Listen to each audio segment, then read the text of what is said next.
Je vous remercie. La parole est à Monsieur Thomas Porte.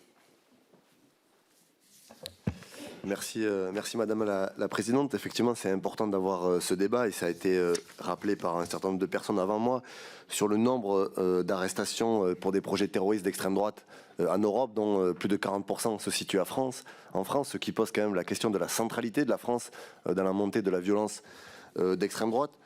Moi, ma question, elle est sur le lien avec les autres groupuscules, notamment au niveau européen, puisqu'on a vu récemment qu'il y avait une manifestation organisée par un groupuscule italien, Casapang, en Italie, où s'étaient rendus des membres du GUD, des Zouaves de Paris, Lyon Populaire, des anciens militants de Génération Identitaire et de l'Action française. On a vu aussi récemment un concert organisé par des groupuscules néo-nazis dans l'Est de la France.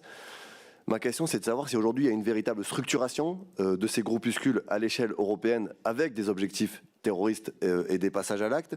On a vu récemment une liste publiée où il y avait des gens qui appelaient à s'en prendre à la rupture du jeûne, notamment dans la région des Hauts-de-France et à Lille.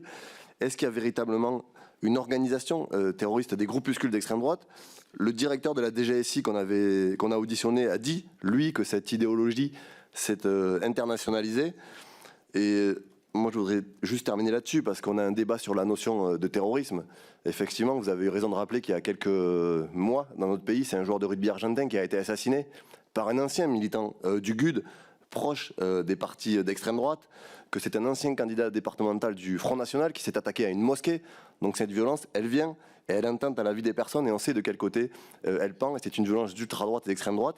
Et est-ce qu'aujourd'hui, il y a véritablement une organisation à l'échelle européenne qui passe par un pilotage français, puisque la majorité des projets sont aujourd'hui arrêtés en France? Est-ce que c'est une plaque tournante du terrorisme d'extrême droite en France?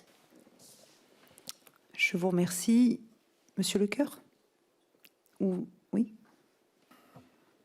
Alors, je n'ai pas connaissance d'une organisation qui ferait, je dirais, qui piloterait depuis la France une organisation de type terroriste, d'extrême droite et d'ultra-droite. Et je pense que mes collègues non plus. Nous n'avons pas connaissance d'une telle organisation, que les choses soient très claires de ce point de vue.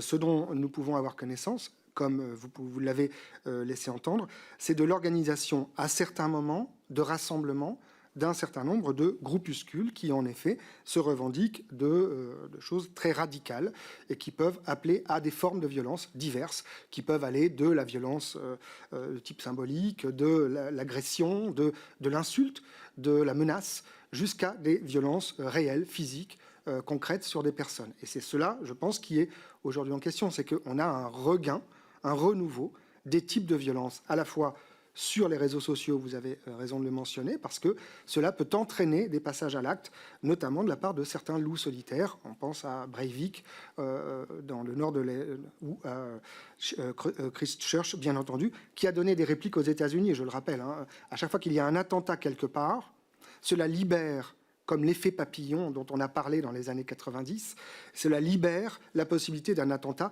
à l'autre bout du globe, notamment aux États-Unis, où plusieurs attentats se sont revendiqués de celui de Christchurch et également de celui de Breivik. Donc, pour répondre à votre question concrètement, il n'y a pas d'organisation en France spécifiquement. Il y a aujourd'hui un certain nombre de pilotages qui se font dans des pays étrangers. Et ça, nous en avons de plus en plus la preuve, et les services du contre-espionnage le voient. Cela peut venir de l'Est de l'Europe, de certains pays proches de la Russie notamment, de la Russie directement, ou à une époque de certains milieux de l'alt-right américaine notamment. Et donc aujourd'hui, la question est quels sont les autres pays qui seront les plus accueillants à des pilotages éventuels de ces groupes.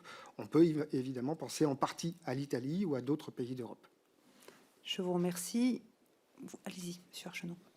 Oui, effectivement, on n'a pas connaissance du niveau d'organisation de ces groupuscules. En tout cas, nous, encore une fois, à Lyon, on connaît mieux ça que personne, puisque Lyon est une véritable plaque tournante au niveau national d'un ensemble de groupuscules, notamment de Génération Identitaire, hein, qui était un peu la maison mère au niveau européen, notamment avec les locaux de la Traboule, où de nombreux Européens venaient jusqu'à Lyon pour des formations, pour des échanges et pour des ratonnades.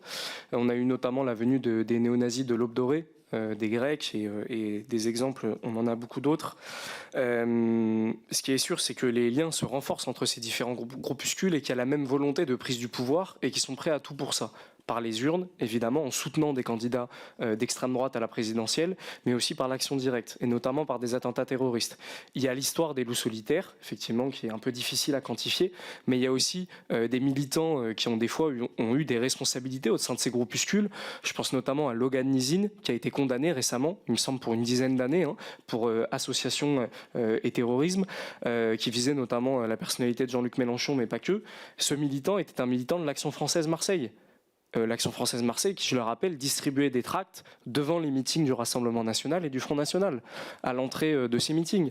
Donc c'est sûr qu'il y a des liens entre ces groupuscules, et de ces groupuscules peuvent sortir des gens les plus radicalisés, qui ont toutes les armes et les outils pour passer à l'action.